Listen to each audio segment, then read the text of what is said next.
Hi. Okay, wait, sorry. Let me just shut the door. I had to run out and quickly get a whiteboard because I thought today what I'd like to do is explain some things, but then maybe draw some things out, because I find that, the saying, a picture paints a picture speaks 1,000 words? Something like that? I have so many drinks. My brother made me some chai because he uses my desk for gaming. I was gonna shout him out, but I don't know if I want everybody I don't know if I want to expose my my private life that much, to be honest. But yeah. I have my board. Oh, does it you know what? Let me share what I've already written on there. But to be honest, I don't think you're gonna be able to read it. But what it says, it's kind of gone smudged, is you can't read it. I'm gonna have to write it backwards. Should we try? Okay, so S is like that, so it must be like that. It's gonna be in caps. Honestly, you girl is talented. Silence is... Oh, no, that's not an S. So if that looks... A normal S looks like that, it must look like this. Silence is... Oh, okay, what? This one is wrong. Let's just forget it, okay?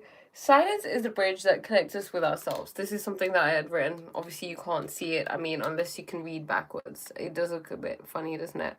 But yeah, it's because I was reading, Osho's book and about silence, about the importance of silence and how silence is the way in which you can, how hot this is, please. But yeah, silence is the way in which through you can actually attain enlightenment. Let me see what Osho calls those people who... I'm really scared about the tea. Let me just make some space. Hi everybody. Hi Wahid. I hope everybody's doing well. Okay, let me put this board. Put it here. Okay, let me find it. So it's the art of listening. Okay. I really must read more of it, but 113, okay. Took me so long to get to it, but I decided to read this book in the correct chronological order because I just wanted to get it all. And honestly, when I started reading it, I was kind of hooked. But okay, I'm in England. Shall I write?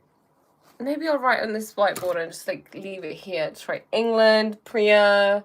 I'm kidding. I'm joking. Okay. So, Mahavira has described 4 starting places from which you can reach the other shore. Of these, 2 can be understood, that of a sadhu and that of a sadhvi, a holy man and a holy woman. The other 2 seem more difficult. That of a shravaka. I'd never heard of this word before. And shravika. Shravaka means one who has learned the art of listening. He knows how to listen and understands what listening means. And Shravika is used for the female. I'm just going to read it because it's really good, okay? Mahavira says that there are some who must keep on performing sadhanas in order to arrive. So sadhana is spiritual practices and rituals and things like that. This is necessary for those who are not adept at hearing, because if you can listen totally, there is nothing more to be done to reach the other shore. So this can be, enlightenment. These sutras of Nanak depict the glory of Shravana, listening, although on the face of it, it seems an exaggeration that everything can be attained merely by listening. We have been listening for infinite births, and nothing has happened. It is our experience that no matter how much we hear, we remain the same. Our vessel is greasy. Words fall on it, but they slide off, leaving us untouched. If our experience is correct, Nanak is exaggerating, but it is not true. Our experience is incorrect. So for anybody who's a bit confused at what I'm talking about Osho's book, The True Name, where we are discussing Japji Sahib, which is written by Guru Nanak, who's a guru, the first guru and starter of Sikhism, and it's about the power of listening. So in his in Japji Sahib, I'll just read through what he says about what you can attain if you can truly learn how to listen. And these things are true, okay? Through listening, occult powers and saintliness are gained. Heaven and earth are made stable, and the world and lower world revolve. Through listening, death does not touch. Nanak says, through listening, devotees attain bliss, and sin and sorrow are destroyed. Through listening, Vishnu, Brahma, and Indra come into being. The most sinful will sing his praises, and the secrets of yoga and mysteries of the body are revealed. Through listening, all the scriptures and teachings are known. Nanak says, through listening, devotees attain bliss, and sin and sorrow are destroyed. Through listening, all truth and contentment are attained, and the virtue of bathing at the 68 holy places is gained. And through listening, again and again, honor is earned. Through listening, spontaneous meditation happens. Nanak says, through listening, devotees attain bliss, and sin and sorrow are destroyed. Through listening, the highest virtues are acquired. Sage, saint, and king come into being, and the blind find the path. Through listening, the fathomless is fathomed. Nanak says, through listening, devotees attain bliss, and sin and sorrow are destroyed. So we're gonna read about what Nanak actually has to say. What Osho has to say about Nanak's, sutras that he has explained here. So these sutras of Nanak depict the glory of Shravana, listening. Although on the face of it, it seems an exaggeration, that everything can be attained merely by listening. We have been listening for infinite births, and nothing has happened. It is our experience that no matter how much we hear, we remain the same. Our vessel is greasy. Words fall on it, but they slide off, leaving us untouched. If our experience is correct, Nanak is exaggerating, but it is not true. Our experience is incorrect. Hi, Animesh. Because we have never listened. We have many tricks and devices not to listen. This is very good, Scott, okay? Let us understand them first, okay? I hope everybody is listening because we're talking about the importance of listening, okay? So he's going to tell you why you probably aren't a good listener. I'm reading Osho's book. Hi, Sampada. The true name, okay? So the first trick is, we hear only that which we want to and not what is being said. Let me repeat. We hear only that which we want to and not what is being said. This is the story of so many people, right? How many times do you hear the saying, you're not listening, you're not hearing me, you're not really, you're hearing me. To hear something is like a passive thing, but to listen requires focus of some sort, right? It requires you to silence yourself. Let me get on, okay? Nice. Charya Rajanish has some good thoughts. Osho's name is Rajanish? I don't know. Okay. Let me continue. Okay. With a great... Let me just read the line again. Osho is the pen name of... Okay. Of Acharya is the pen name. Oh, nice. Cool. I did not know that. Acharya Rajneesh. Cute. Okay. The first trick is, we hear only that which we want to and not what is being said. With great cleverness, we hear what lets us remain as we are. Nothing goes in which may cause a change in us. This is not the only observation of the sages. Scientists who have carried out research on human mind say that 98% of what we hear, we do not take in. 98% of what we hear, we do not take in. We only hear the 2% that fits into our understanding. That which doesn't cannot bypass the many obstructions.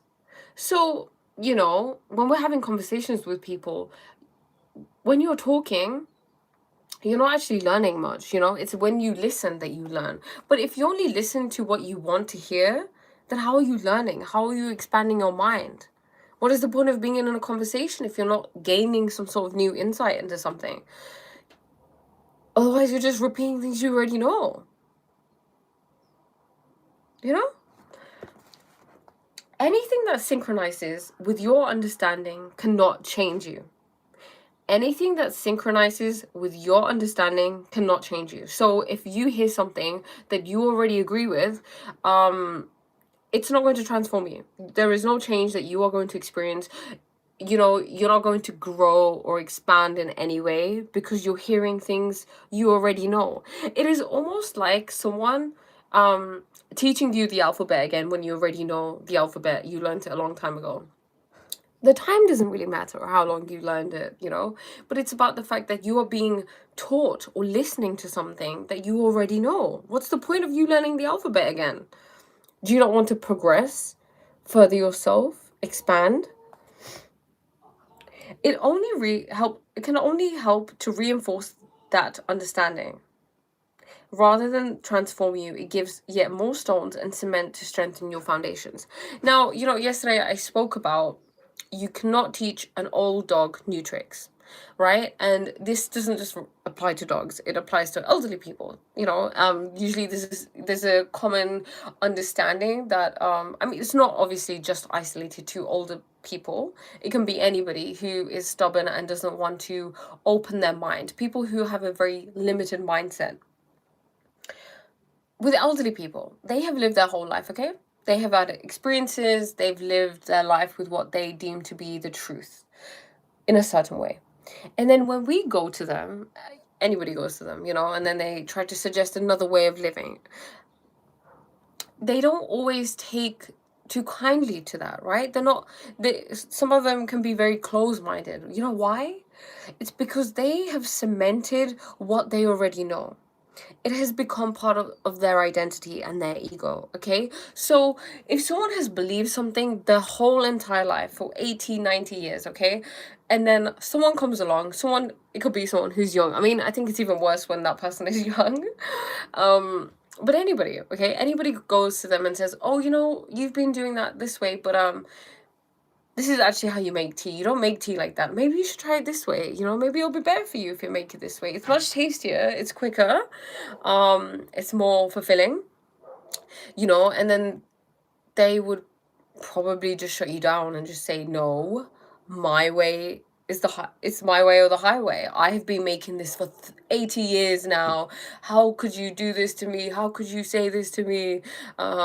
You know, because what happens is, I mean, obviously I'm talking about the example of making tea, but this could be in many other things, right? You know how what's the one thing you hear a lot? You know, oh, it's not like the old days anymore. We never used to do this in the old days. We used to do this in the old days. Yes, that worked for you in the old days. When situations were different, when circumstances were different, you know, when people's consciousness levels were different, when everything was different. Now things are different, and now people do things differently. And you have to catch up with the times. When we refuse to listen to something that is different to what we already believe, we refuse to grow. Because what is growth? Growth requires you to get out of your comfort zone. Because let me just show you what growth will look like, okay? I'm here, I'm ready with my whiteboard. Let's go. Okay, I'm gonna have to write it backwards. No, okay, I'm gonna just draw images so that I don't have to write anything backwards. It's true, we see it in our daily lives. I tried to teach my grandpa using smartphone, and I was shrugged more than he shrugs his cow. Oh my god. See, it can be, you know, there can be this resistance to being open, because openness is the height of intelligence. The height of intelligence. If you do not have an open mind, you are very much so stuck in your ego. There's narcissism, there's being egotistical there, you know, a sense of grandiosity because I'm right, but based on what, you know? You're right just because you're you? How does that make sense? We don't know anything. I don't know anything, you know? Even the smartest person doesn't know that much. As there is to know, there is infinite amounts of knowledge available to us at all times. And an intelligent person will tell you and say, the more I know that the less I know. Does that make sense? The more you know, the more you realize you don't know that much. My dissertation is on philosophy, consciousness, mythology, art, and architecture. I need someone to help me write it nicely and with better outreach. Interesting. And you would like me to do that? That sounds like a really interesting dissertation. Why would you not want to do it yourself? Right. Krishna in Gita tells us change is the only constant in this world. And he's right. Absolutely. That is the only thing that is guaranteed. The thing that stops growing, the thing that stops moving and changing and evolving with time is dead. When we look at a pond, right? A pond doesn't have moving water, right? A pond is just a body of water that is isolated from other sources of water. So what happens to a pond? A pond becomes dirty, right? It becomes like a swamp because there's no movement happening through it, and that exemplifies life. There has to be movement, there has to be flow, there has to be change. You have to constantly be stimulating your mind. There's this story that I read. Let me find the book. It's a really good book. Where is it? I don't know. Okay, wait, just give me a second. Okay, don't wanna. Oh god. Okay.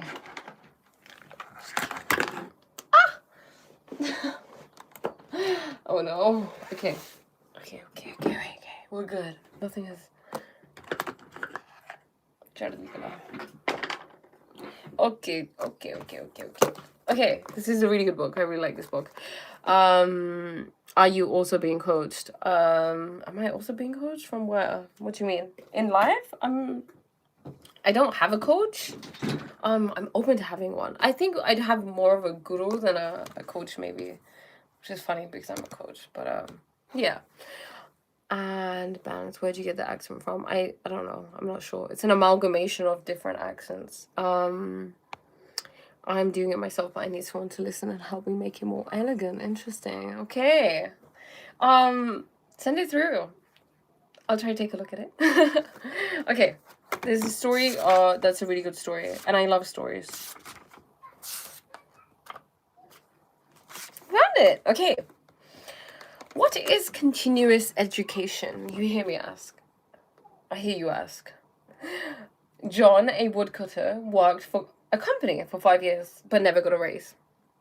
The company hired Bill, and within 2 years, he got a raise. This caused resentment. John went to his boss and asked, I've been here for 5 years, and I've never gotten a raise. And Bill, within 2 years, he got a raise. How come? The boss said, we are a result-oriented company and would be happy to give you a raise if your output went up. John went back and started hitting harder and putting in more time, but he still wasn't able to cut more trees. John thought to himself, let me go find out from Bill how his output went up. Maybe he knows something more than I do. Upon asking, Bill answered, after cutting every tree, I take a break for 2 minutes and I sharpen my axe. When was the last time you sharpened your axe? John said, 5 years ago. And then the author goes on to say, when was the last time you sharpened your axe? Past glory and education doesn't count for much. We have to continuously sharpen the axe. There is another dimension to the above story. John's boss said, you really don't have 5 years experience. What you think as 5 years experience is really only 1 year's experience repeated 5 times over. Just as our bodies need good food every day, our minds need positive thoughts every day. And then it goes on to talk about why we need to become positive thinkers. But the point of the story was, it is important to dedicate yourself to growing your mind, to growing your mindset, to growing your sense of knowledge, and I can coach you on content. Yeah, Sam, I might take you up on that because that's something I need to learn. So that could be a good mutual exchange there. But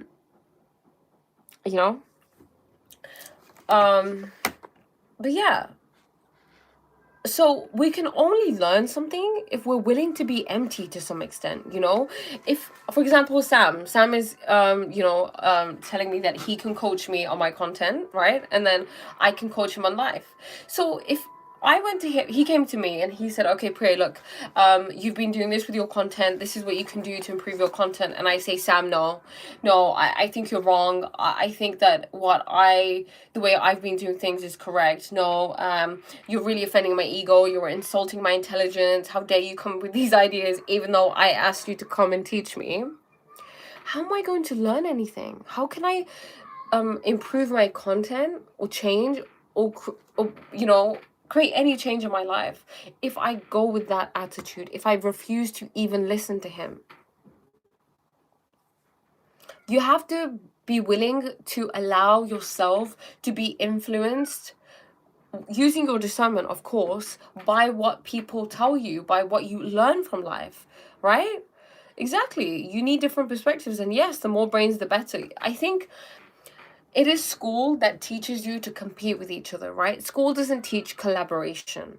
It teaches it is me versus you, right? There are a finite amount of spots at university, and I want that spot, and you may want that spot. So you and I are gonna have to compete, rather than, why don't we help each other out? Look, I found this new revision technique, and you found this one. If we put it together, it comes together really well, and then we can both be helped. But it doesn't teach you that. The education system is not teaching you that, because it is teaching you something else, because it wants you to go into the world with a particular attitude where you don't work together as a team. Because if we learned to work together in communities, then we would be fulfilled. I mean, I just heard this I was watching, someone had sent me a TikTok, and it was about rats, and about so they were doing an experiment on rats, and they were giving rats water with heroin, I believe, and they were looking at what what water the rats wanted. Did they want heroin water or just normal water? And of course the rats were addicted to heroin, so they went to the heroin water. But what they found was, when the rats had a good sense of community, they were feeling fulfilled, they had a beautiful environment, they didn't go to the heroin. Hopefully everything makes sense. So you are taught certain things so that you have a particular mindset, so that you are in a particular way in society, so that you can be controlled, because you are always being controlled. Everything you see is manipulated. Your phone, your ads, your social media. You think of something. I literally think of things, and okay, maybe that's just like that could be like the universe's algorithm. Okay, that's how the universe's algorithm works. It works like based upon how your social media algorithm works. So you say something, it hears it, and then you'll see an ad. For example, let's say you want to buy a trampoline. You just say the word trampoline. Next thing you know, you're seeing like 100 ads for trampolines. In the same way that this works, we can use this to our advantage, right? In life, like it said, think positive thoughts. Think highly positive, loving, empowering, motivating thoughts every single day. And that changes who you become, because it changes how you feel. We make decisions based on our emotions, right? You wake up and you say, oh, I feel like doing this today. I feel like doing this today. I mean, earlier I was just saying I don't want to go on live today. I want to rest. And next thing you know, here you are. Your girl is resting. Because how you feel changes all the time. So that is why it's really important to be aware of your moods, of how you're feeling, of your thoughts, and trying to ensure that it stays on a particular path, on a path that is always serving you. Because if you allow it to sway in a different direction, then you go into a different timeline, okay? Because look, this comes back to the reality of transurfing, okay? Hi, we are discussing the importance of listening. It's kind of just going off in tangents. The importance of listening, and right now I am discussing the importance of keeping high positive thoughts. But I'll go into that also, because there's a particular rhetoric that exists around this. But okay, let me explain. So life is full of timelines, okay? So you have one timeline here, you have one timeline here, you have one timeline here. Okay? So if I make, so this number is gonna, that's a 1. Okay, let me do the opposite way. See that skew? Okay, so life, we're going to talk a little bit about parallel universes, okay? So I will read the comments. Just give me a moment. Don't worry. Actually, shall I read them now? Oh, I don't want to forget what I'm saying. Okay, let me make the point, okay? Let me land it. So we live in an energetic universe, okay? With every choice that you make, with every state that you embody through your energy, you are attracting something. So life is like, okay, it's a TV remote, okay? So I'm gonna draw a TV remote. I'm gonna draw buttons. My TV remote is just gonna be a basic TV remote, guys. Okay. Okay. So let's say I'm gonna write H for happiness. I don't need to do H in a different way. Okay. S. Does it look like S? Yes, it does. S is sadness. Okay, we'll just write happiness and sadness. Or okay, we'll write jealousy, anger. Okay, that's A for anger. So I decide, I wake up and I'm angry. So I press the button angry. And then what happens? My reality will show me things that encourage me to be angry. I wake up happy, in a good mood. You know, when you, one of those days you wake up and you're in such a good mood and nothing can go wrong. And literally nothing goes wrong. Everything is wonderful, you know? Things only get better and better because you had a good start to the day. You press the remote, right? You press the button for happiness by choosing your state. And obviously when you choose your state, you wake up and you're like, oh, I feel good. You think, I feel good. Today's going to be a good day. And then you allow all the goodness to flow in. Okay, you become a magnet for it. We are magnets. So whatever state you feel that you are in, well, the state that you embody, the frequency that you embody is the frequency that you attract in. Okay? So if I wake up sad and jealous, what am I going to invite in? I'm going to invite in more reasons to be sad and jealous, right? So your state is important because your state determines how you feel, and then how you feel determines the kind of actions you take.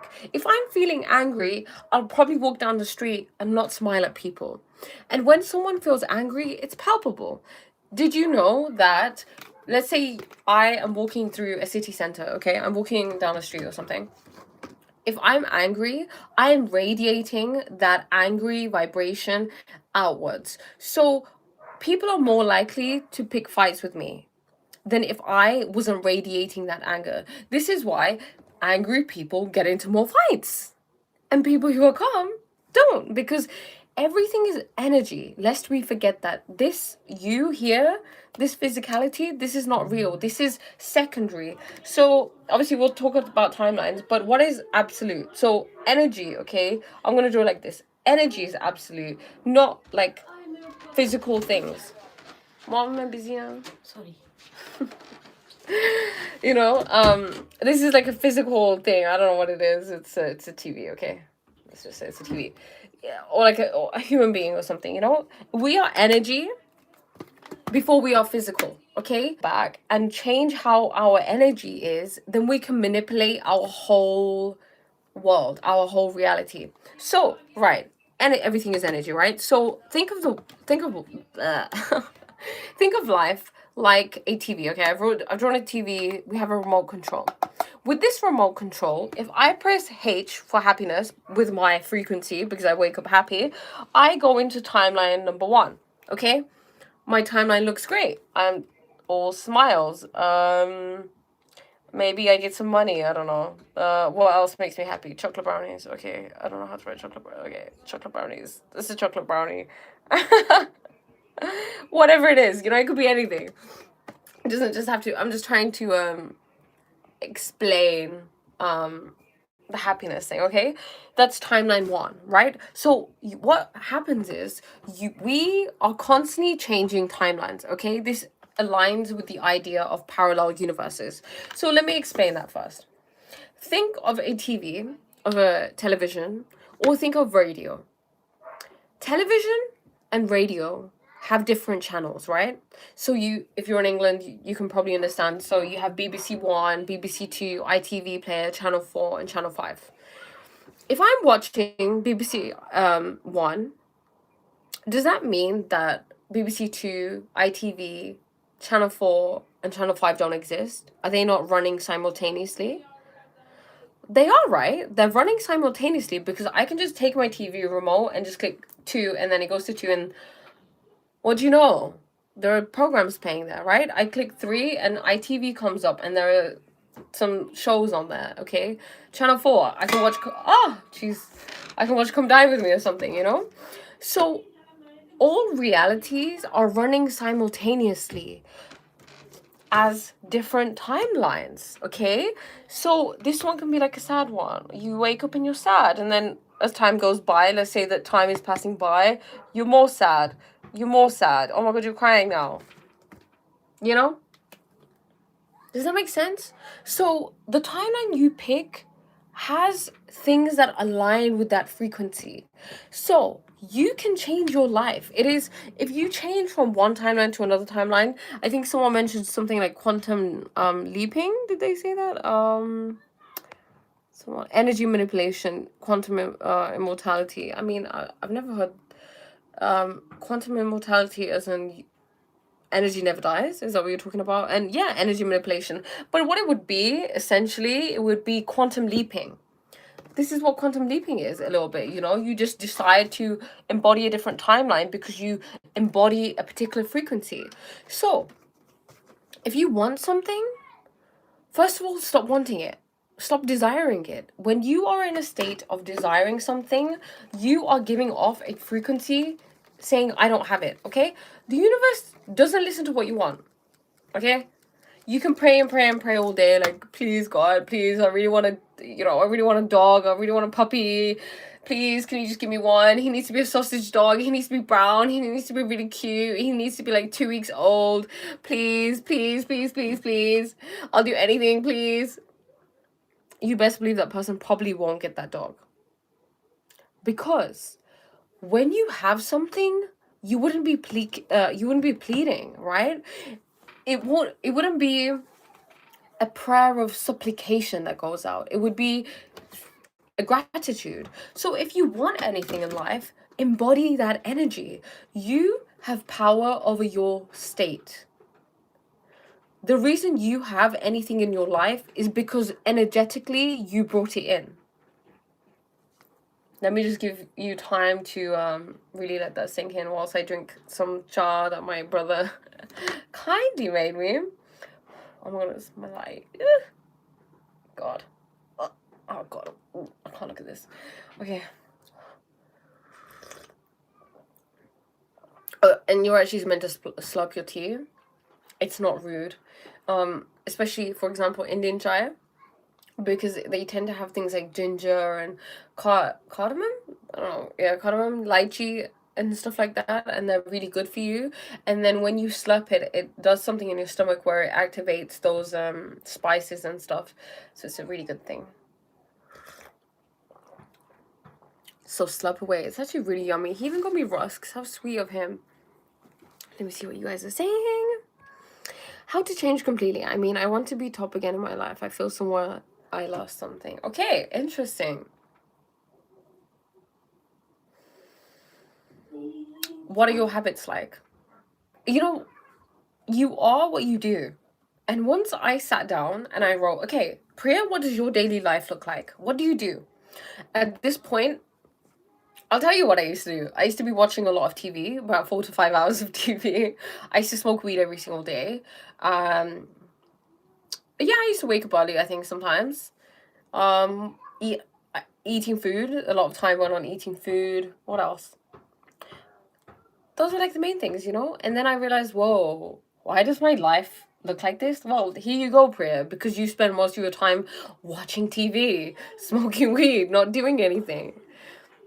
You know, to now where my life looks the complete opposite. I don't do any of that anymore. So you have to change internally as well. Okay, look, of course habits are a thing, but habits can only be changed if you change it internally. For example, a lot of people tend to have New Year's resolutions, right?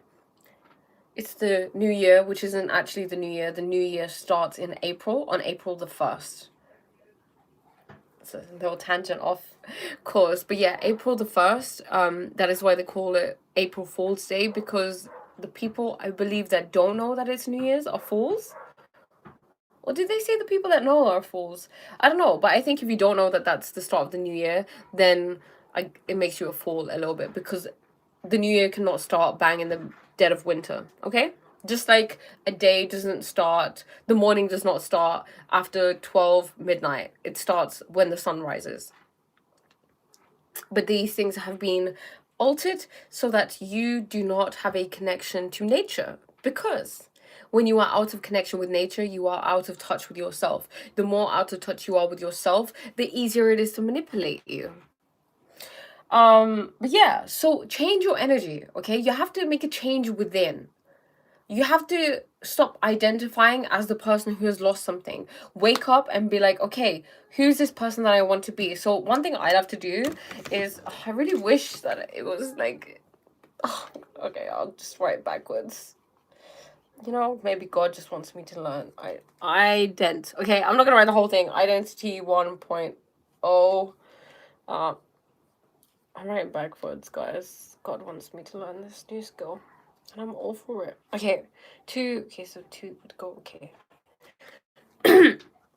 No. Ah! That's a 2, okay? So, identity 1.0. Who are you now? What traits do you have, okay? What are you doing in your life? What does everything look like? What are your beliefs? What are your habits? What are the actions you take? How do you speak to yourself? Then you want to make your ideal person of what do they eat? What do they look like? What habits do they have? How do they feel about themselves? What attitude do they have to life? How do they treat other people?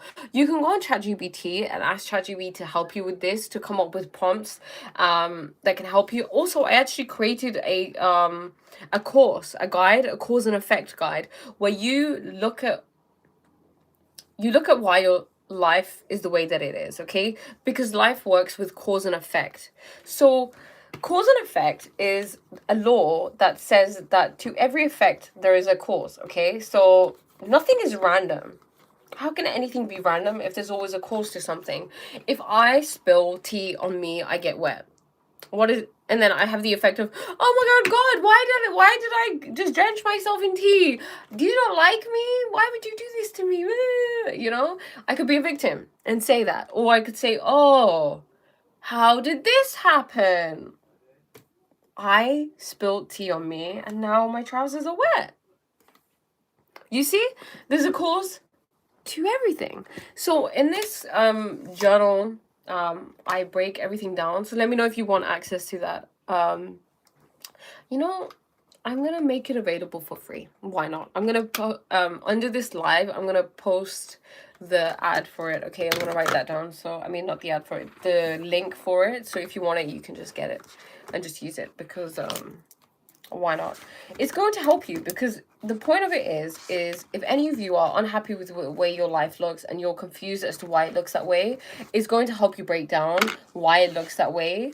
It's deep introspection, which is super important, okay? It's about taking radical responsibility for your life, accepting the situation, and then you can bring in change, okay? So let me just write that here. So what have we been talking about? Listening. I have to like write down what we were talking about in lives so I can title it. Okay.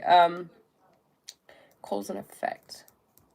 So yeah, look at the cause and effect, and then you know what you can change. Because how can you change something if you don't know what the problem is? You can't. You're a veggie. Congratulations. Know yourself. I choose happy, but then someone else makes me sad. People do not make you sad. You are always in charge, okay? Let me give you an example. I am a mother. I'm not a mother, but let's just say I have a child, okay? Or let's say my brother, okay? My brother does something, okay? He like makes a mess in my room. And I choose to get mad, okay? I don't just get mad, I choose to get mad.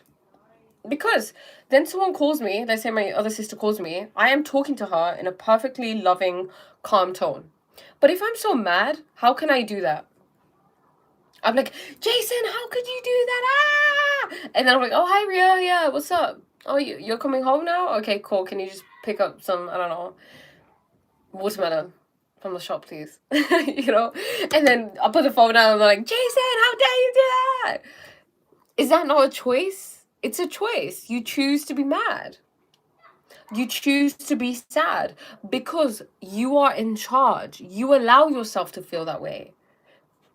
You allow people to get to you. If there's not a button on you that people can press, then you're not feeling that way. For example, you know, I have sometimes people on here, like yesterday, I had a few people who were kind of getting a little bit angry at me, I guess, not really agreeing with what I was saying, which is fair enough. I could, if I had a button on me that's like, oh my god, Priya, take it personally. We are insecure. We are taking everything personally. This is a personal attack on you. You know, they would have pressed that button, and that button would have gone boop boop boop, and then I would have gone on the defense and tried to attack them. But no such button exists, so no one can control me. He who angers you controls you. That person that can make you feel something controls you. You can have control over your emotional state. You know how? By having a different perception. Your perception dictates how you feel, how you allow others to make you feel, what feelings you allow yourself to feel on a daily basis. There are people who are habitually addicted to feeling insecure, feeling angry, feeling depressed, feeling anxious. They choose to be in this state day in, day out. There are other people who choose to be in different states. Their life looks the same. It is about you. You change yourself and everything changes. Okay? This is the problem with people. I think people think that, oh, okay, I really want to make a change in my life. Let me look outside of me. What can I change? But you have to look inside of you first. Because you're the cause of it. You're the cause of it. I've been in here 3 or 4 times, and what I feel almost everything I have discussed is mentioned in the Bhagavad Gita. I recommend you give it a read if you haven't. Thank you, I will do. Only your response makes you sad. It's a choice. Exactly. You'll go just have a good day. Thank you so much, Arpita. Make positive thoughts and choices for a month and watch your life transform. Exactly. Did I went to open source? What's that? I don't know. Accomplished more. Okay, I was vibing with what she was saying until she said energy. Bullshit. Interesting. I was on the bus yesterday and got into an argument with someone over my dog. I realized it was because my mood was low and I attracted it. I love that you're able to admit it, Greg. I love that you're able to admit that, Greg. And it happens. It really, it happens, and we're not perfect. I got into an argument with my brother and I was just going in on him because I was feeling upset about something, and then he was like, oh, but you're the one that meditates. I was like, yes, I am. Yeah, I'm still like this, It happens, of course. Okay, digesting that. How would you end up with the silliest Disney evil level timeline? And what's the escape plan? The escape plan is change your energy, choose a different timeline. You're always choosing timelines. You're always in control. No one else is. Show us your tattoos. Okay, so I have this one. I have one on my arm. Okay, I'll quickly show you. This is a snake. It represents feminine energy, transformation, alchemy. Hi, Mom. Hanji? Mom, does he get it? I don't know. My mom just came in. She's like I said earlier, she's always telling me to tell everybody to subscribe. She's like, did you tell everybody to subscribe? Did you tell everybody to like? And I say, no, Mom, I didn't. ਆਪਾਂ ਕਦੀ video ਬਣਾਈ ਨਹੀਂ, ਕਿਉਂਕਿ ਜਦੋਂ ਮੈਂ ਲੋਕਾਂ ਨੂੰ ਦੇਖਦੀ, ਲੋਕਾਂ ਦੀ ਵੀਡੀਓਜ਼ ਦੇਖਦੀ ਆ, ਉਹ ਸਾਰੇ ਕਹਿੰਦੇ ਹੁੰਦੇ ਸਬਸਕ੍ਰਾਈਬ ਸਾਡੇ ਚੈਨਲ ਕਰੋ, ਸ਼ੇਅਰ ਕਰੋ। ਮੈਂ ਸਾਰਿਆਂ ਨੂੰ ਸ਼ੇਅਰ ਕਰ ਦਿੰਦੀ, ਸਾਰਿਆਂ ਨੂੰ ਸਬਸਕ੍ਰਾਈਬ ਕਰ ਦਿੰਦੀ। ਸੀ ਤੇ ਜੇ ਸਾਡੇ ਇੰਨੇ ਕਰਨ ਨਾਲ ਕਿਸੇ ਦਾ ਭਲਾ ਹੁੰਦਾ ਤੇ ਸਾਡਾ ਕੀ ਬਿੱਲ ਆਉਂਦਾ ਹੁੰਦਾ। ਸਹੀ ਆ ਦੇਖਦੇ ਆ ਆਪਾਂ ਵੀ ਕੱਢਦੇ ਆ ਨਾ, ਫਿਰ ਚੰਗੀ ਆ। ਐਗਜ਼ੈਕਟਲੀ। ਫਿਰ ਤਾਂ ਹੀ ਮੈਂ ਕਿਹਾ ਸੀ, ਮੈਂ ਕਿ ਤੂੰ ਵੀ ਕਿਆ ਕਰ, ਤੂੰ ਸਾਰੇ ਕਹਿੰਦੇ ਮੈਨੂੰ ਅਜੀਬ ਜਿਹਾ ਲੱਗਦਾ। ਨਹੀਂ ਚਲੋ ਅਜੀਬ ਕਰ, ਤੁਸੀਂ ਕੀ ਕਰਨ ਲੱਗੇ ਆ? ਮੈਂ ਹੈ ਕਲ। ਅੱਛਾ ਚਲੋ ਡੋਰ ਬੰਦ ਕਰ ਦੋ please. Okay, let me just go to sorry, there's so many okay, I'm gonna try to okay. New Year on first Busaki, yes, plus the Braha system, which starts with sunrise. Dang.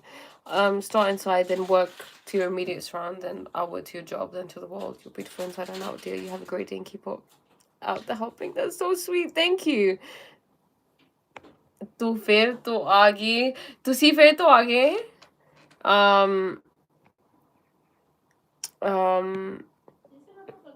In energy manipulation, we do a similar practice. We envision and empower a higher self and then become that. No self-doubt, do or do not. Traveling timelines, though pretty darn self-aware. Bit complicated, but what she's saying, guys, is spot on. Again, you are missing the point. The reason you react like that is thought. It's not choice when your girl sends it right. Whoa. Okay, make things, you're beautiful, but don't get too much thoughts. Okay, Jay Kishori. I don't know who Jay Kishori is. What time do you? It just came while scrolling. What do you do? Your live stream just came. I help people to expand their consciousness if they are willing to allow me to help them. I want to learn speaking English from you. How is that possible? I guess just stick around and listen.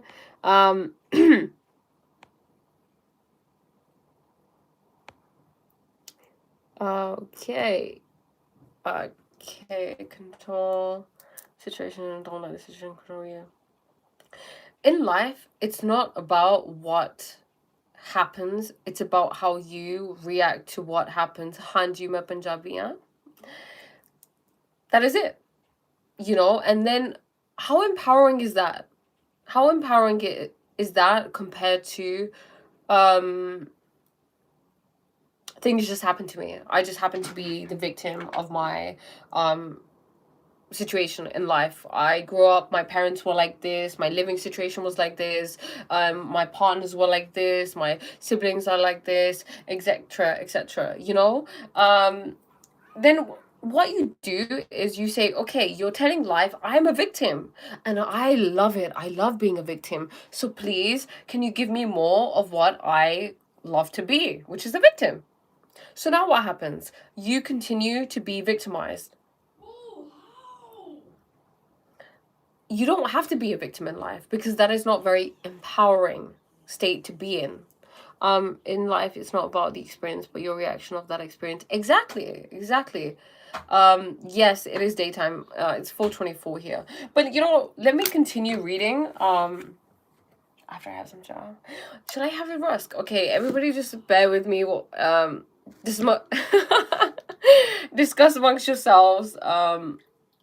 Whilst I just eat. Okay.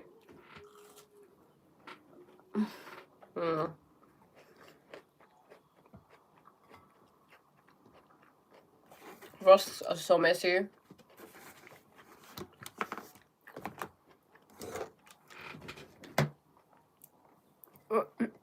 Thank you. This shirt, it's actually their pajamas. Greg asked me yesterday, I think, wait, hang on. Oh god.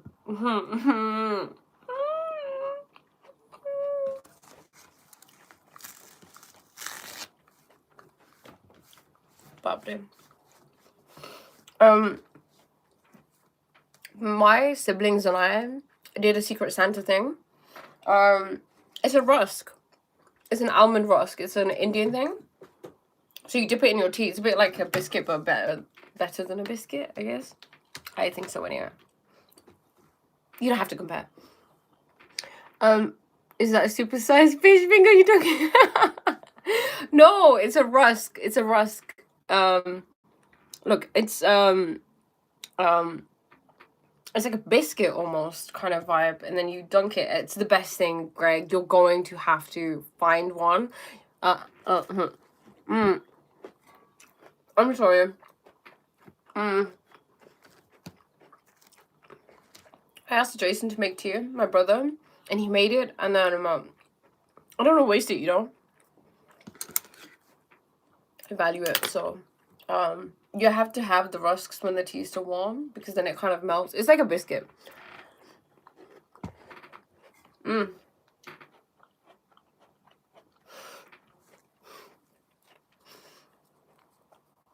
I am from England. Please feed you. It is fun to be fed.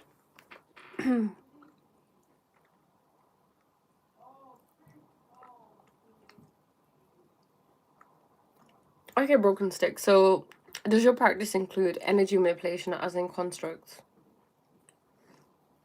Like, utilizing the energies within yourself, barrier systems and whatnot is the goal to realizing the truth and living it. Yeah, I think the goal of life is to realize the truth and then, of course, live it. And I am Indian. That is why I look Indian. I happen to have a binyan. And I don't... It's interesting, that question about energy manipulation.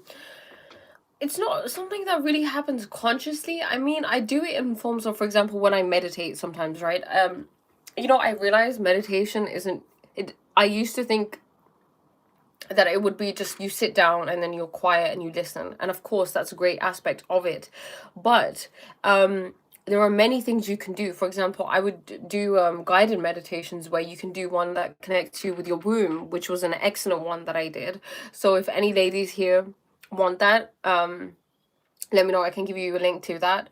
You can connect with your inner child. That was great. Doing, inner walaikum assalam. Yeah, your inner child, a future self that you can connect with. You can see people around you thriving, send love towards them. There are loads of different things. So I guess that would kind of come into manipulation in that sense, right? Energy manipulation in that sense. Broken stick brothers for fragmenting. There are no fragments in the mind. You should start a web series. What does that mean? A web series? Like a actual series? But yeah, okay. I'll give it time till I have the next rusk. Hopefully my tea will stay warm. Stay warm. Stay warm. Oh, another thing. Always consecrate your food to God. So, I mean, that's just something that I like to do now. I learned that from Ananda Maima. Consecrate all food to God. So you say to God, God, thank you so much for this beautiful food. It's so nutritious. It's so healthy. And you're blessing it with gratitude and you're being thankful for it, because not everybody has access to great food or food at all, so of course we should be grateful for it. We should be. And then I've realized that you should consecrate everything to God. If I like to do this thing where if I buy new clothes, I'll thank God and I'll say thank you for these beautiful clothes. They make me feel so great. They feel so good on my skin. I feel so confident in them. Literally anything. How to make your girlfriend happy. Interesting. I think be the best version of you, and then that should make her happy. Listening is always great. Be caring, thoughtful, kind, just the normal things. And maybe ask her, say, what do you think that I could be doing more in this relationship? What would make you happy? So it was a good thing to ask directly. Here.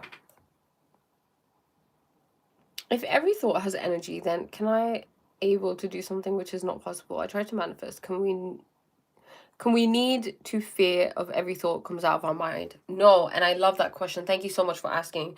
You need not worry about every single thought that comes out of your mind. I used to think like this, okay? I used to be aware that one should have great positive thoughts, and then I would have thoughts that aren't so great, limiting in a sense, self-deprecating, mean, And then I would get worried, like, oh my God, Priya, you're such an awful person. How could you think this?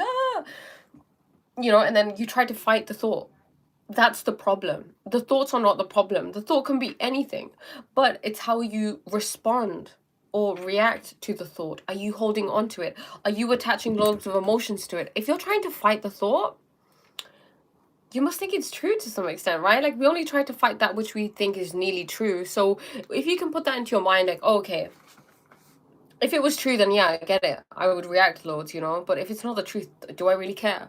For example, if someone calls me, if someone says, "Oh, you said this about me," and I didn't say that about them, I'd be like, "No, I didn't." That would be it. But if I did say something about them, let's say I wanted to lie about it and I didn't want them to know, I'd be like, "No, I didn't do that." You know, you react more.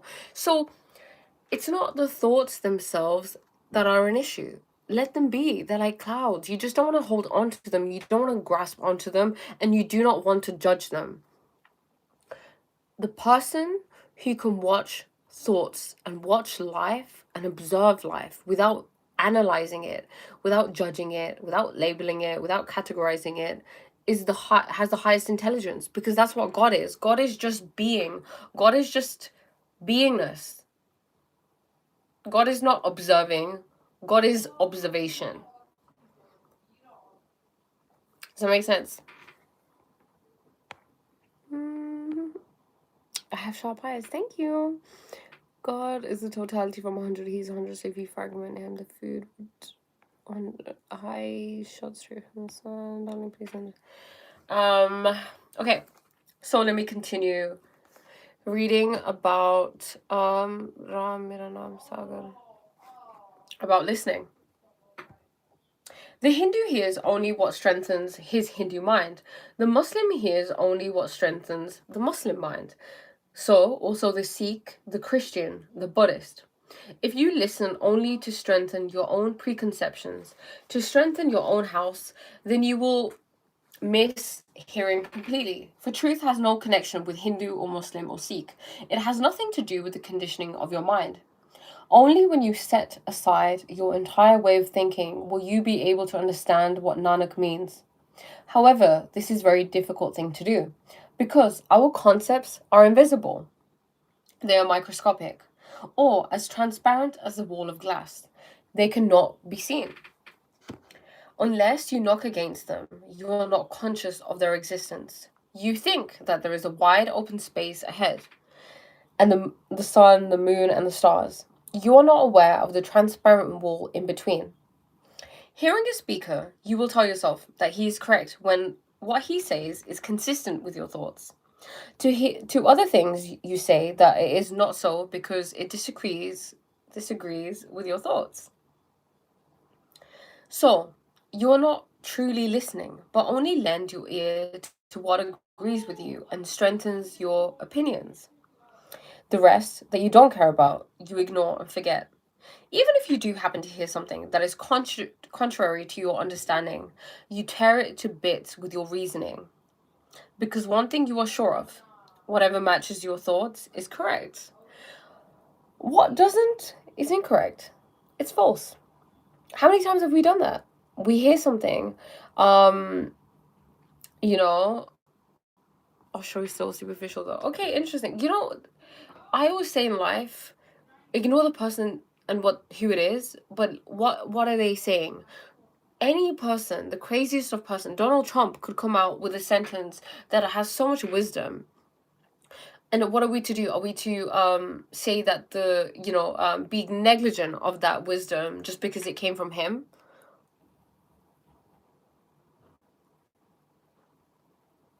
You know? So regardless of what you think of someone's character, the things that they say, if they kind of resonate with you and bring truth to you, then it's something that one should be open-minded about, right? We mustn't be so so tight with our minds and our thinking and our thought patterns and think this is the only way forward. Because there are many ways. Thank you, Joseph. Hitler said some bangers, even Gandhi was friends with him. So yeah, it's interesting. I'm reading I'm reading Osho, The True Name. You probably like the sound of it, right? Because it's such a great book. Okay, let me have some more water.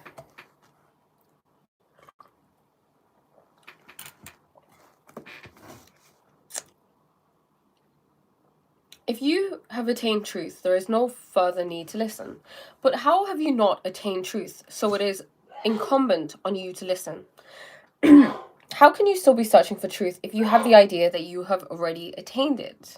Right? A lot of times we go, let's say we hire someone, or we read a book, or we watch a documentary on something that we are interested in.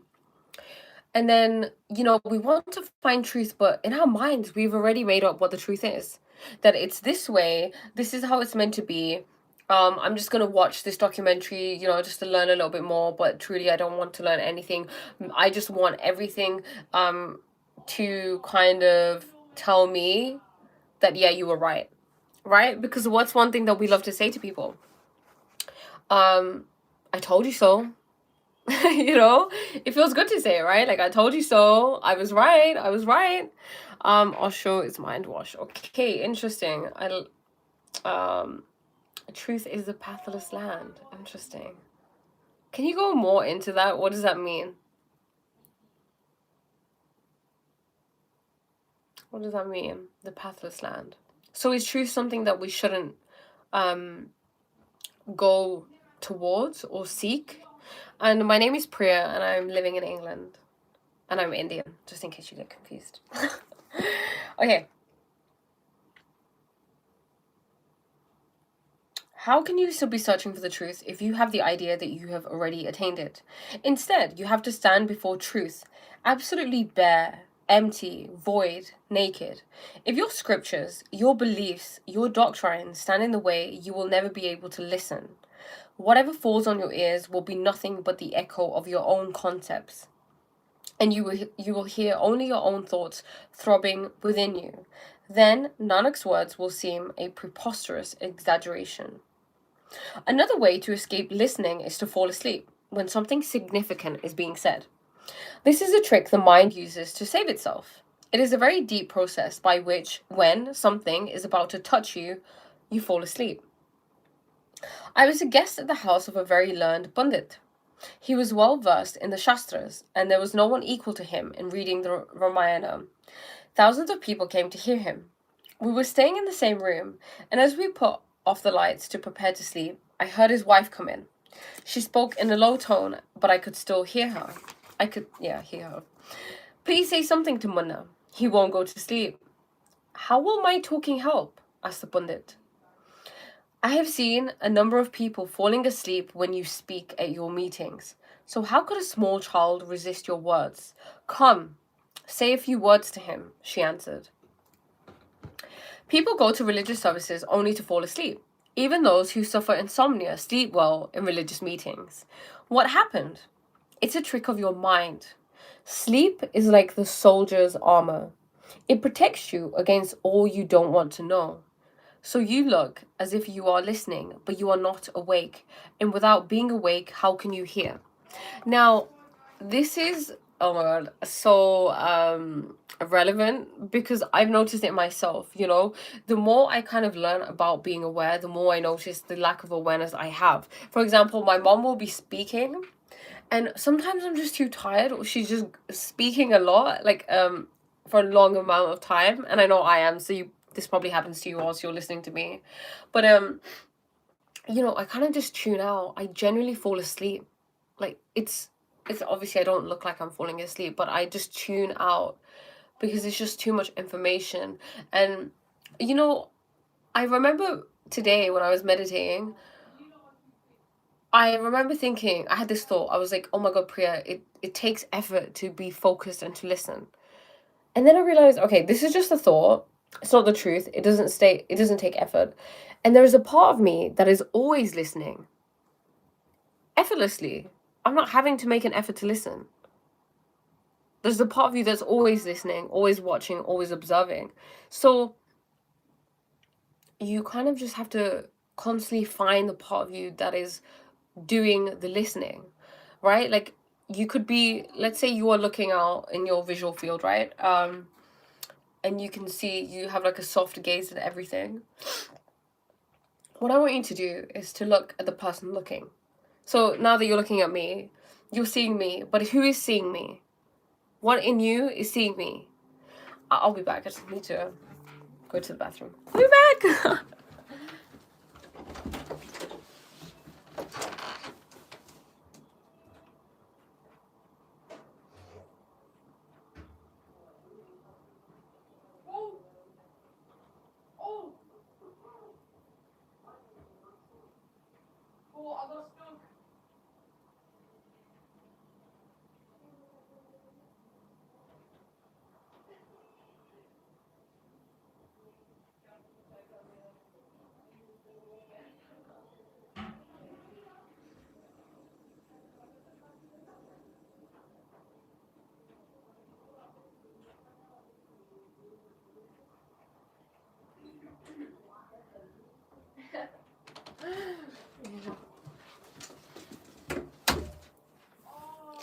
Okay, I'm back. Okay. Kaylin. Oh, okay, let me just read the comments. What was Kaylin saying? Correct. Thanks for actually enjoying your journey. Greg, try a guy named Jiddu Krishnamurti. Okay, Krishnamurti. Truth is beyond thought. It is. That's true. It's beyond mind, right? Thank you, dear. I believe what Kaylin is referring to is similar to the Tao, which cannot be spoken of. Is that what you mean, Kaylin? Yes, exactly. I've been leaning towards Taoism in the last 2 years. Thank you. I'll take a look. Greg, thanks for actually enjoying your journey. Okay. The biggest problem in our life is habitual thought, and our mission is to put thought on its rightful place. Okay. Guys, I'm too dumb to understand stuff. You are not. You're just saying that you are, and then that makes you feel that way, and that becomes your reality. Okay, Nick Greg, you will be amazed what kind of person he was. Interesting. You know, Osho actually mentions Krishnamurti in his book where he talks about the ego, and you know, Krishnamurti had said that you don't need a guru to help you, but in Sikhism they say that you do need a guru because a guru helps you stay like maintain a sense of humility, because what can happen is it says nirpa in Punjabi, which means fearless. So yeah, about the importance of a guru. But what you were saying makes sense, Kaylin, because God is beyond mind, right? That's why it is so confusing and easy to be manipulated, I guess, and disillusioned, and what's the word that I'm looking for? Just swayed off the path towards something that is completely not like God, because God is beyond thoughts. God is not a concept. God cannot be conceptualized by the mind, because when there is mind, there is a separation between you and God, right? So it is through silence. Hence why, you know, I love reading the silence part of Japji Sahib, because listening, well, the listening part, sorry. Listening helps you become silent. And when you're silent, you can really sense everything.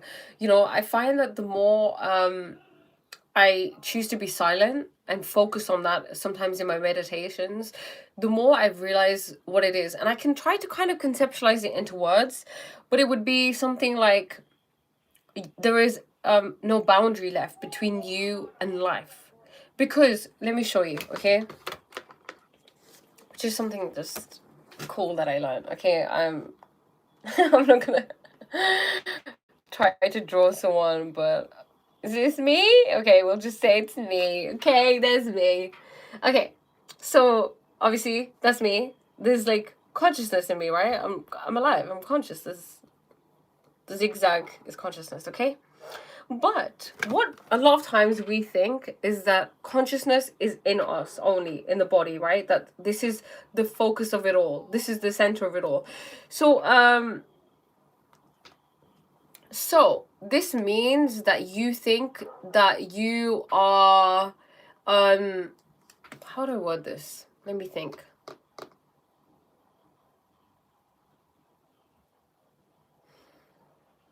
that you are kind of the source of consciousness, but consciousness is everywhere. Okay, it's like consciousness everywhere. You are appearing in consciousness. Consciousness is not appearing in you. It is everywhere. So when you sit in silence, you become aware of this, like the fact that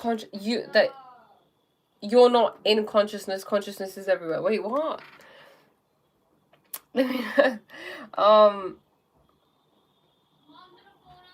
Because your truth is consciousness. Okay, it's not just this temporary story here. You're everything.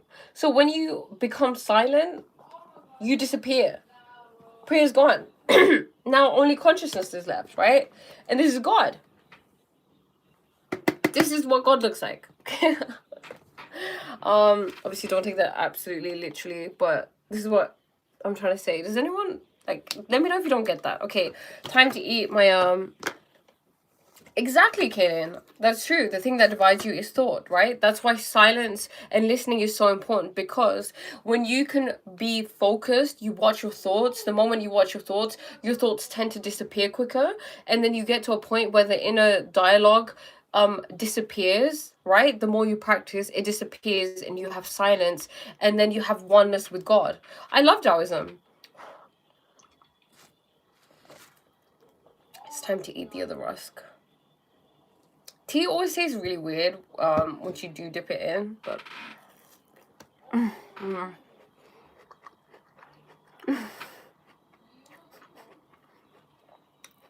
thank you, I'm godly. I feel like God is coming and supporting me. I mean, everybody's God, right? So it's not a jalebi, it's a rusk.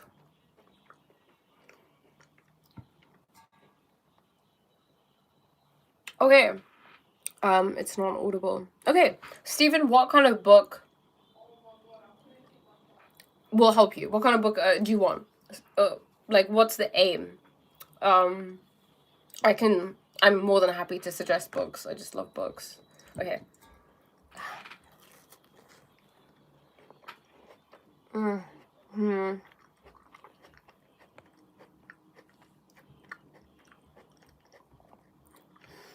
It's not thought that leads you astray. It's identifying with thought. Hey!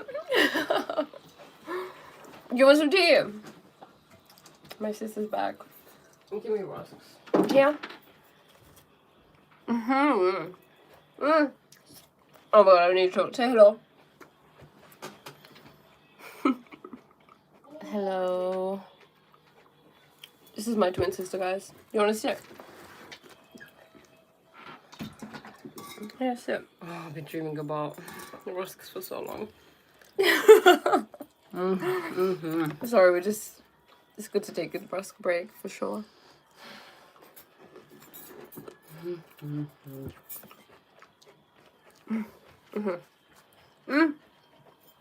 can have this one. Have the rest of the tea. Oh god, what a blessing. What a blessing indeed. Jason made it. Yeah. Okay.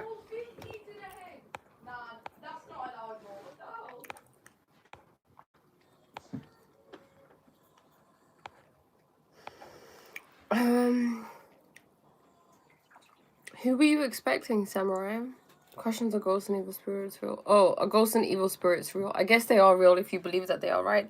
You know, okay, so I watched this video or something. I remember watching something where it said that there was this guy who used to encounter spirits and ghosts all the time, but there was this one specific ghost that would always turn up at his apartment, and what he realized was that the ghost was I don't know the right word to use it, but an extension of his consciousness. That it was an aspect of him because it depended on his moods. Does that make sense? I can't remember the specifics, but it can be Hold up, where's my package? it's on the bed. I haven't opened it yet. Does that make sense? But I don't really know much about them because I don't know. I guess they exist because everything exists, right? Life, you so kind. Thank you, Linda. It says fearless. No, but I'm godly. I was thinking of making you a moderator. Would you like that? Let me know. How much is an apartment where you live for 1 bedroom? I have no idea. Okay, sorry, let me just clean up a little bit. Oh my god, you guys can see them. Cleanliness is godliness, right? That's one way that you can help yourself create change. Clean. Keep a clean environment, like I'm trying to. Hi. What part of the UK? I can't say that. That is called ego. When you think all stems from you and there are no more outward forces. Yes. See, the thing is, a lot of people are stuck in their ego, right? The reason why it's difficult to create a connection with God is because you're so stuck in your ego that you think that you have to do everything, that I have to make the effort, I have to create my own luck, I can't rely on anything outside of me. But God is always trying to support you. A movie comes to mind. Oh my god, I love it. Yeah? What is it? What she made? Food was.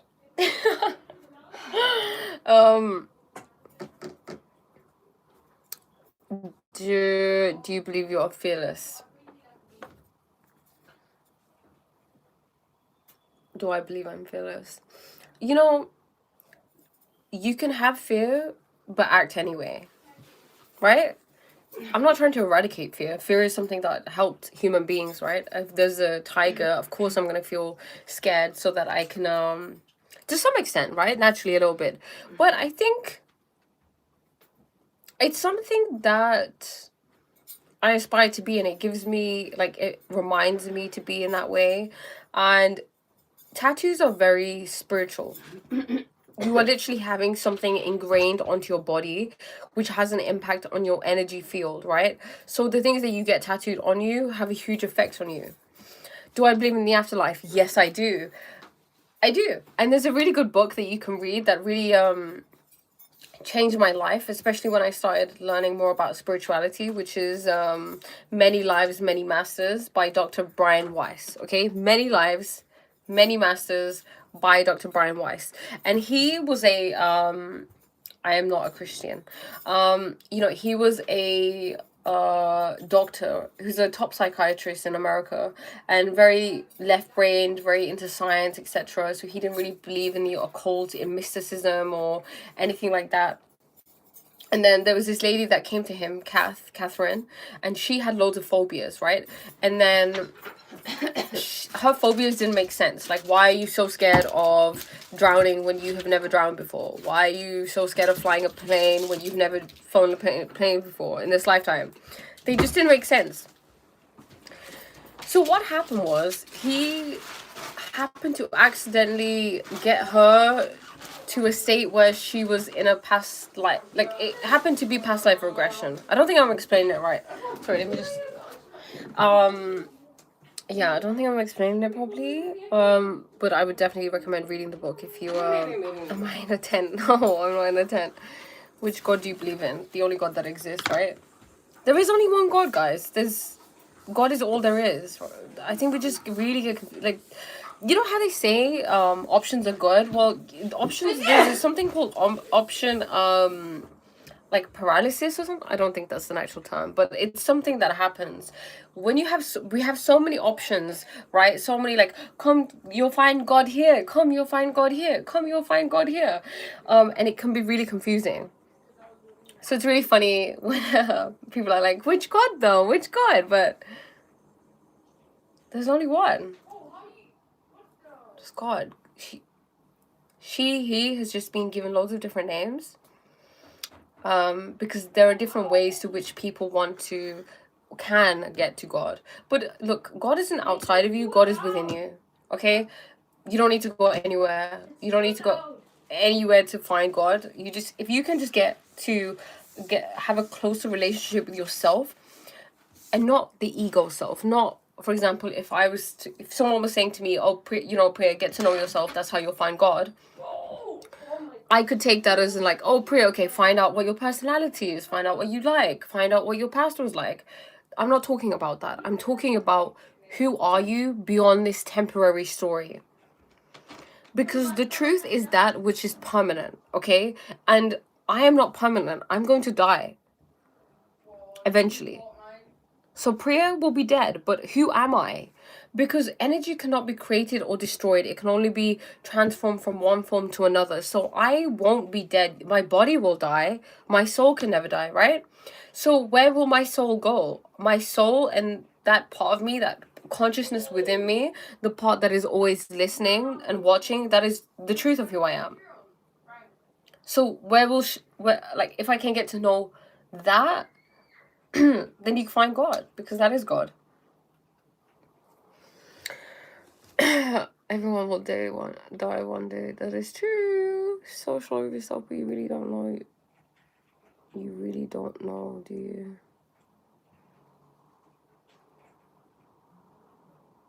Do I believe Jesus Christ is the Messiah? I believe that everybody has different beliefs, and everybody's belief is the truth. Your truth is the truth, Samurai Souls.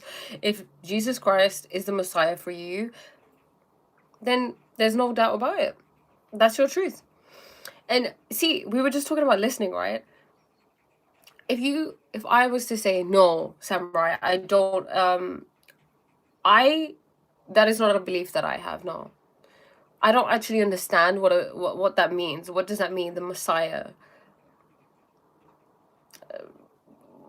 I don't get it. I don't get it.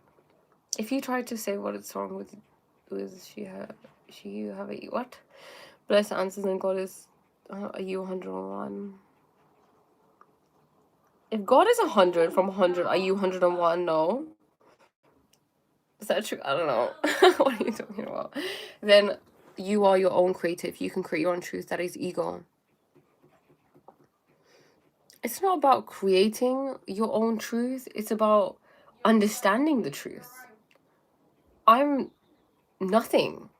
I have done nothing. I've done nothing to deserve this life. I've done nothing to be. I'm blessed to be. You know? There is only one truth, exactly. The Messiah, okay, God gives us fear to not do bad things. God gives us discipline, God gives us hope, gives us trust. Question, what everyone believes is their truth, what they all claim is different, shouldn't there be a contradiction? Okay, you know what, I'm glad that you brought this up. Okay, it's truth to an extent, as in that becomes the truth of your reality. It is not the supreme truth. Okay, and I guess, yeah, if, you know, in some words we say there can only be one truth, that is true, of course. What I mean to say is that if I believe that life is really, really wonderful, and that is a belief in my life. Life is wonderful, I am successful, I'm abundant, I'm happy, I'm joyful, I'm lucky. I will see that play out in my reality. Okay, so for example, I was reading this book called Frequency, and in there, the lady was talking about how, like, what happens when people die. She said, someone said, oh, does heaven and hell exist? Do these monsters come to get you when you die? Does this happen when you die? She said, whatever you believe in that lifetime that will happen to you when you die is the thing that you will experience for a short time. Okay? So if you believe that Angel Gabriel is going to come collect you when you die, you'll experience that. Do you understand? So to that level, when we're talking from that level of this, temporary story, that will be the truth of your reality. That's what you will see. But of course, from a supreme level, there's only one truth. And truth is that which is permanent, that which doesn't change. And that's God. The Messiah was supposed to war-like being that was going to return to save the Jewish people. Okay, so do I think Jesus Christ is going to return to save the Jewish people? The Messiah is a person that teaches the word of the God to the people of the world, the one who gives blessings and has taught love and compassion. Well, Samurai Souls, there are many messiahs. I think there are many people that teach the word of God to people and give blessings and teach love and compassion. You'll be surprised. We just have to venture out. You just have to explore different things, and then there is so much there. Jesus already was the Messiah, no? He already came. He taught you, and he wanted to teach you that you too can be Christ-like. He isn't the one and only case of him. You can be like him. He's saying you can be like him. You just have to attain, you have to connect to the Christ self within you. That is how. I don't think he wanted to be followed in the way that he is, maybe. I think he was trying to teach other things. He was trying to empower us that we can do it too.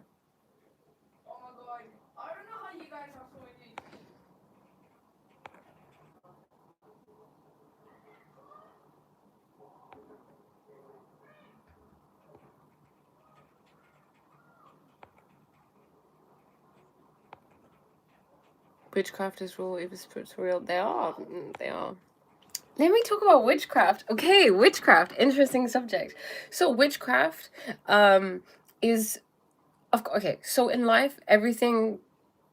There is duality, right? There's positive, there's negative, there's hot, there's warm, there's innocent, there's evil, okay? Magic. There's black magic, and there's white magic. So there's like happy, great magic that helps you and helps people and helps the community. There's magic that is black magic that doesn't help you, that causes harm to maybe you, probably, and to other people, okay? Witches were aware of magic, okay? So witches got a bad rap because you just assume that any magic is black magic. You assume that this person is evil or malevolent.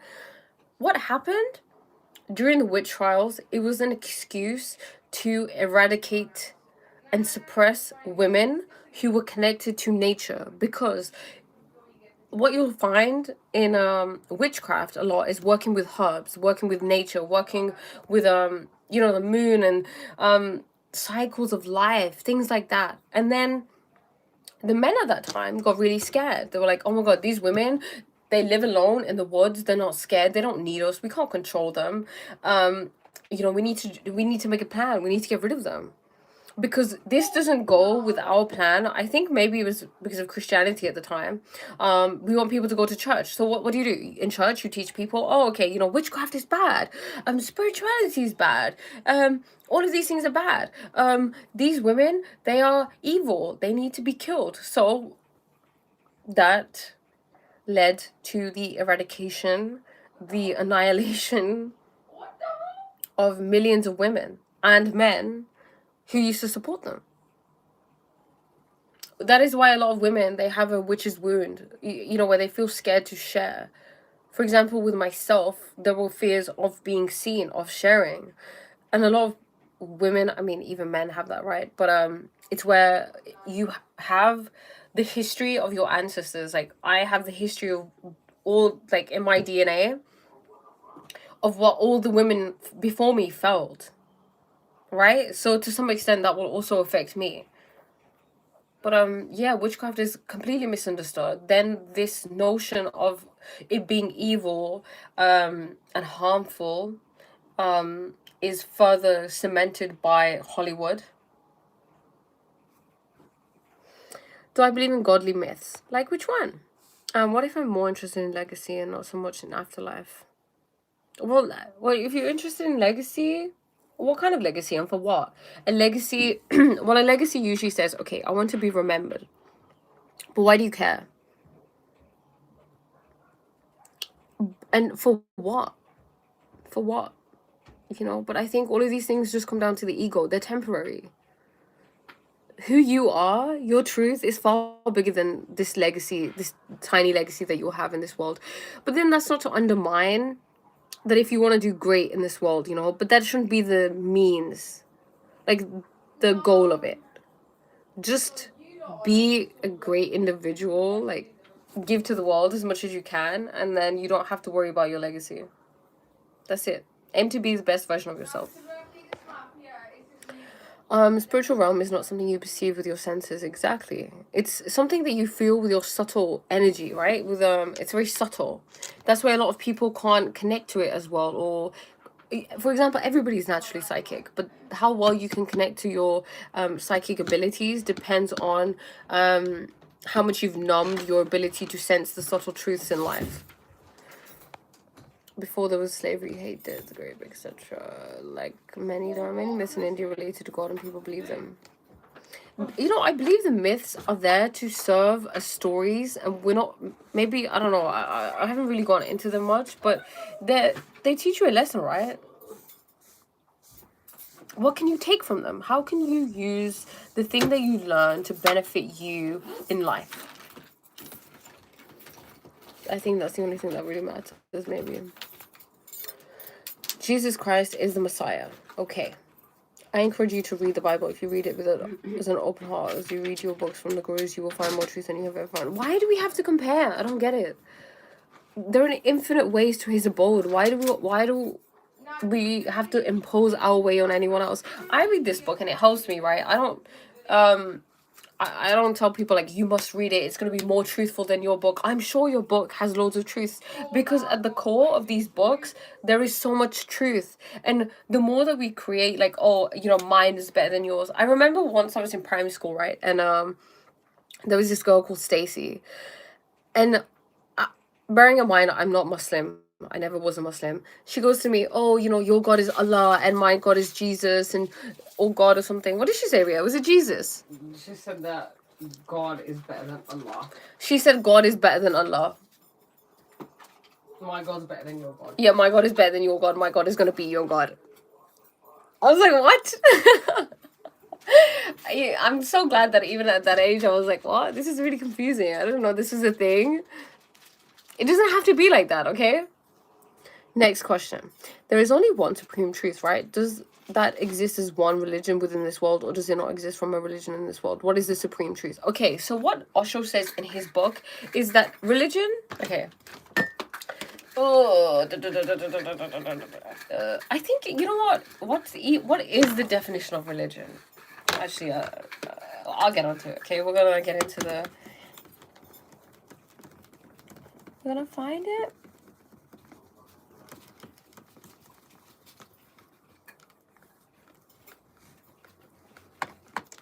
Okay. Probably should not be singing in the dark, but... Oh, God. Oh, my God, I need more tissue. Sorry, just give me a second. There's just rusks everywhere. Very messy. Okay.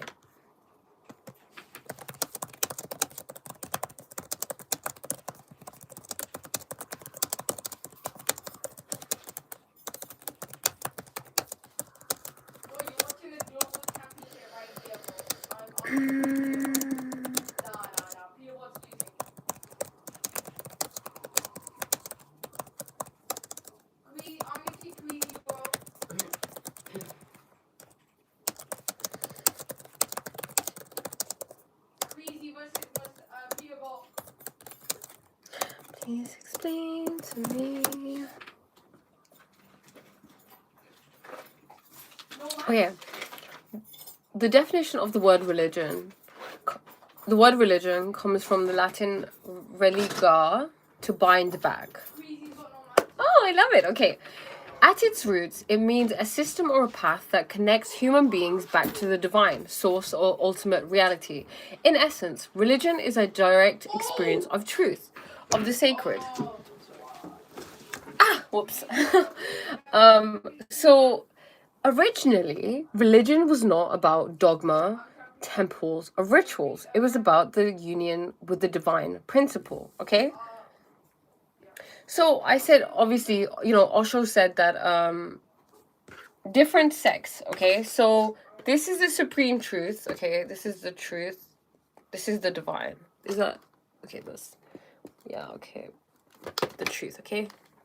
And then this is Christianity, this is Sikhism, this is Islam, okay. I see Taoism, that's Hinduism, loads of others that we have, okay? All of these together, them by themselves, so Sikhism, Islam, Christianity, Taoism, Hinduism, by themselves, they are not religion, okay? All of them together form religion. That's what he says, okay? Because what is religion? It is to connect back to the divine. They help you to connect to the divine. you know, it's a form of almost like divination, if you think of it.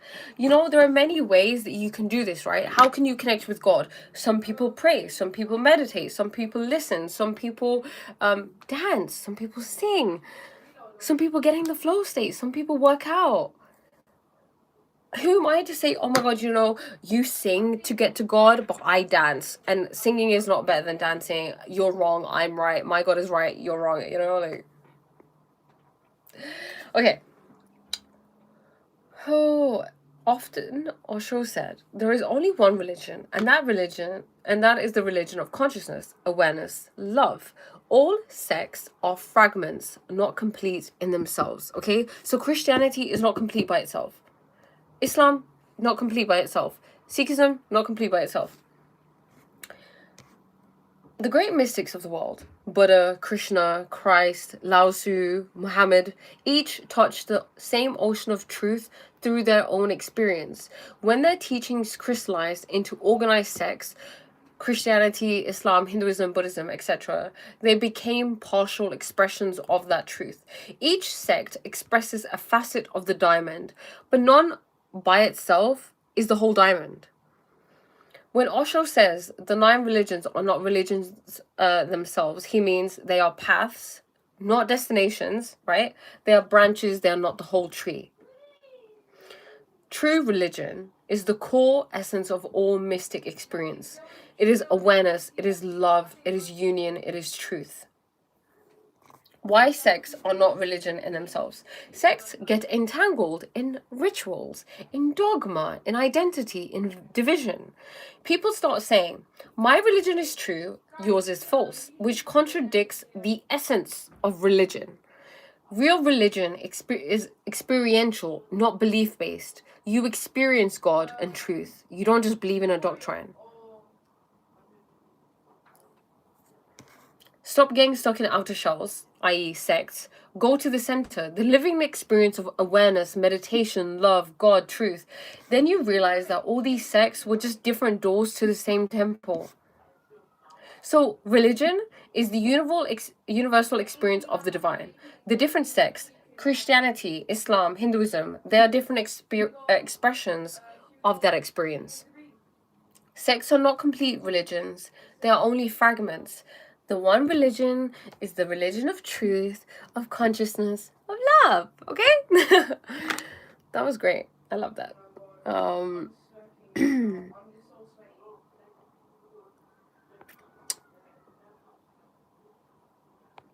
Oh, Raghav. Let's not do that, okay? No middle finger to Jesus. Jesus had amazing teachings. Look, he came and he taught something, okay? Bible, it is great, okay? The Quran, great. The Guru Granth Sahib, great. We mustn't make them the be all end all, okay? It is about what it's teaching you. It is about the attitude, not like the perspective, the energy, the truth, not the thing itself. Your wise to keep searching. He was sinless. Are you, my sister, and I was like to come across? You're very intelligent. Thank you for being open, enough to take in more information, you know, allowing yourself to be transformed. Are we back to the Christian debate again? Greg, I don't know what keeps happening. I don't know. It's okay, you know, God clearly wants me to discuss this. And I think it's important. I'm glad that we're able to have an open discussion about this. And immediate, okay. If one of the religion in the world is true, then there are some that claim there will be a negative impact on them after they die. If they don't believe in it, then does that occur? Does the belief? I feel if you believe that, for example, let's say you are surrounded by, like, let's say your family is Muslim, right? And then you decide to be a non-Muslim. And then they say you're gonna die, you're gonna, like, no, you're gonna burn in hell, and then you believe you're going to burn in hell or whatnot, you will have some sort of remnant of that experience because you believed it. But then obviously that's not the, like, absolute truth. You're not gonna be there forever because that's not the truth of life, you know? Greg, no Christian ever wants to debate me. Nobody see the Kaylin.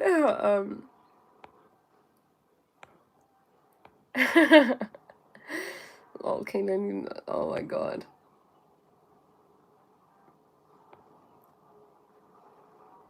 Miss Priya, do you agree with the fact that girls is a distraction for a motive man who's working hard for his life?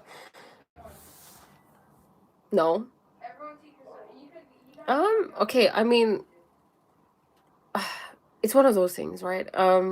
It's very nuanced. It's different for everybody, and there is, I, I, I couldn't answer that. I don't think it's a simple yes or no answer.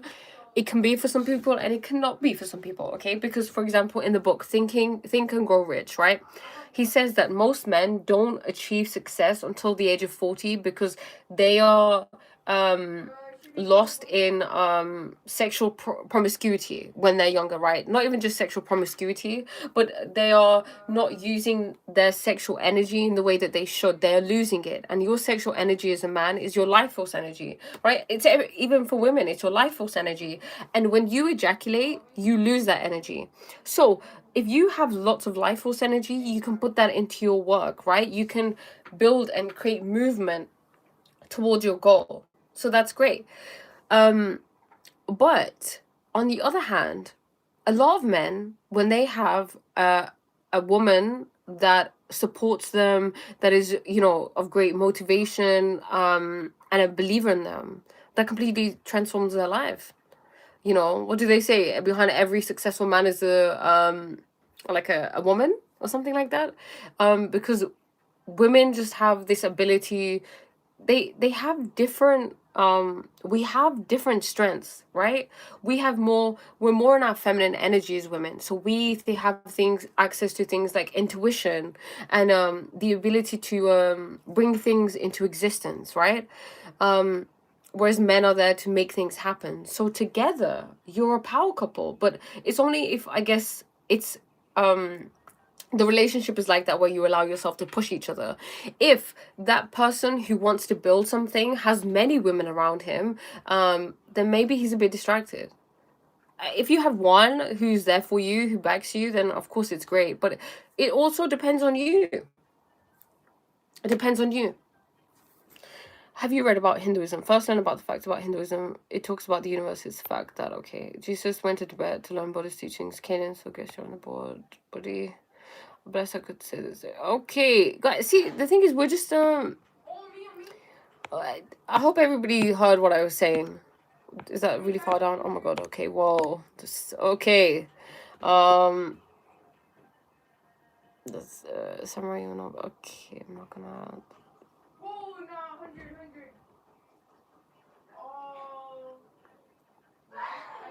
Am I a fundamentalist? I don't know what that is. What is that?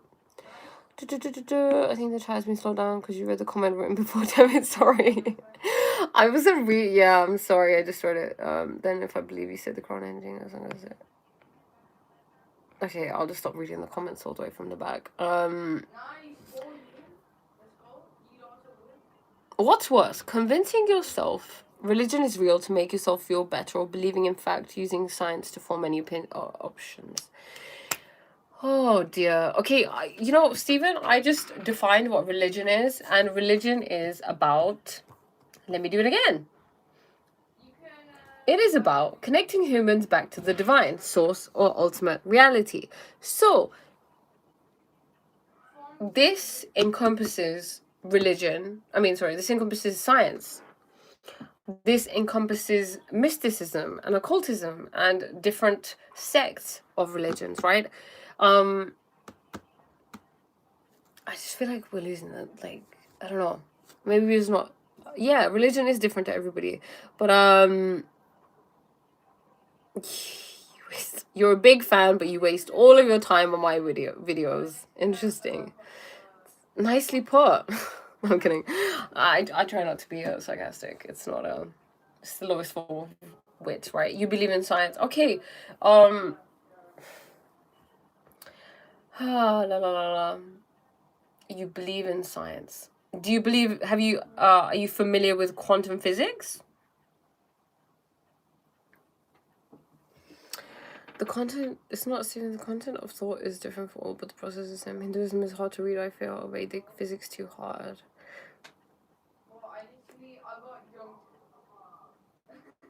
Oh, guys, let's not go for people's hair. Let's... I don't know what to say. Can we talk about the science on how people lose their hair? I think it's because they get stressed. You know, I'm gonna start reading the Osho book again because I don't want to get into conversation about how people lose their hair. If anybody's willing to listen, then you can listen, right?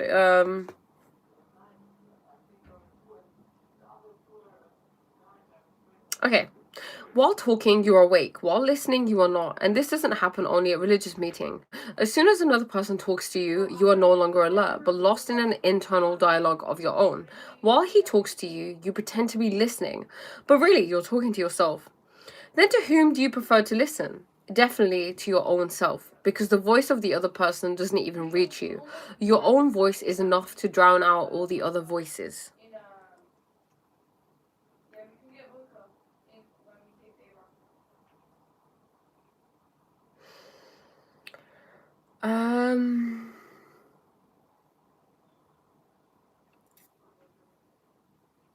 And then you fall asleep out of boredom with yourself, because what you are saying inside, you have said and heard so many times before. Sleep is an escape from the repetitive talk going on internally.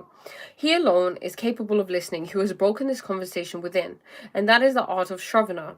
If the internal dialogue stops, even for a moment, you find the whole expanse of space opening within you. All that was as yet unknown begins to be known. You find the boundary of that which was boundless. You become familiar with the unfamiliar. He who was a total stranger, with whom you are not acquainted at all, becomes your very own, i.e. God. And it all happens so suddenly. The universe is your home. All gurus, everybody listen, all gurus, all religions aim at one thing only: how to break the constant dialogue within. Whether we call it yoga or meditation or the repetition of mantra, their aim is to break the constant internal flow of words in order to create an empty space within. If it happens, even for a little while, you will understand what Nanak is talking about.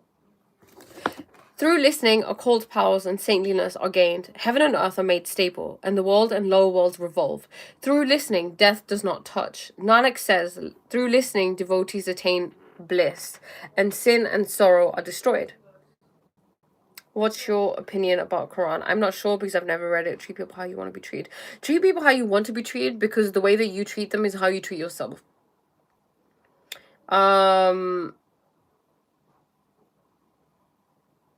John Smith, I've not read into the Quran. I can't comment.